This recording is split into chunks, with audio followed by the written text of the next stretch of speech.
বকুলপুর নামক একটি গ্রামের এক প্রান্তে ছোট্ট এবং সুন্দর একটি ঘরে রঘু, রঘুর স্ত্রী এবং তার ছেলে একসঙ্গে বাস করত। একদিন রঘু এবং তার স্ত্রী তাদের ছেলেকে বলতে লাগলো, ওই পুরনো বাড়িটাই কখনো ভুলেও যাবি না। প্রতিদিনের মতোই সে নদীর পাড়ে থাকা একটি বট গাছের ওপর বসে থাকতো সব সময়, এবং সে বলতে লাগলো, আরে ওটা কি? ওটা তো কখনো দেখিনি। ওই বাড়িটার কথা তো মা কখনোই বলেনি আমায়। কিন্তু সে জানতো না এটাই সেই ভূতের বাড়ি। সে তাড়াতাড়ি গাছ থেকে নেমে পড়লো এবং কাঁচা রাস্তা ধরে সেই বাড়ির কাছে গেল। আরে ওই তো সেই বাড়ি, এবং দূর থেকে ললিতা দেখছিল। সে ছুটে গেল বলতে রঘুর ঘর। তারপর সে নিজের চোখে দেখা ঘটনাগুলি বলতে লাগলো। এই কথা শোনার পর রঘু বলে উঠল, কি বলছো তুমি? এবং অন্যদিকে দেখলো কেউ কোথাও নেই। ঘরটা একদম ফাঁকা এবং ঘরটা খুব অন্ধকার। তার সে নিজের চোখের কাছে একটি ডাইনি দেখে অজ্ঞান হয়ে পড়ল।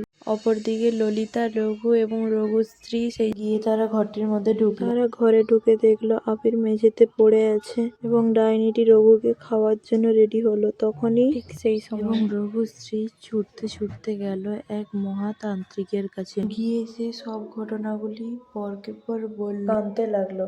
সে কাঁদতে কাঁদতে বলল, সেই ডাইনিটিকে মারার কোনো উপায় আছে নাকি, কারণ ডাইনিটি খুবই শক্তিশালী ছিল। এইসব কথা শুনে তান্ত্রিকটি উঠল এবং উঠে তাকে বলল, মা, এই ডাইনিটিকে মারা অত সহজ নয়।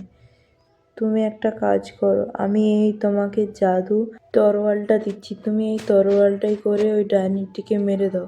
সঙ্গে সঙ্গে একটি তরোয়াল উপস্থিত হলো এবং সেই তান্ত্রিকটি এটাও বলল যে এই তরোয়ালটা ওই ডাইনিটির পেটেই মারতে হবে।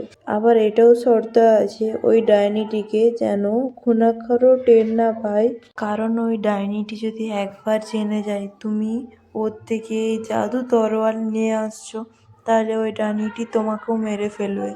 এবং হঠাৎ করে রঘুশ্রী সেই ডাইনিটির পেটে ছুরিটি গেঁথে দিল। ডাইনিটি মারা গেল এবং পরের সিনে দেখতে পাবো আমরা আবির অজ্ঞান হয়ে পড়ে আছে এবং রঘুও এবং তার স্ত্রী যেই জল আনার জন্য উঠল, তখন রঘুও সঙ্গে যেতে চাইল, কিন্তু তার একটু পরেই আবিরের জ্ঞান ফিরল এবং বলে উঠল, ও, মাথাটা কি যন্ত্রণা করছে, আমি কোথায়?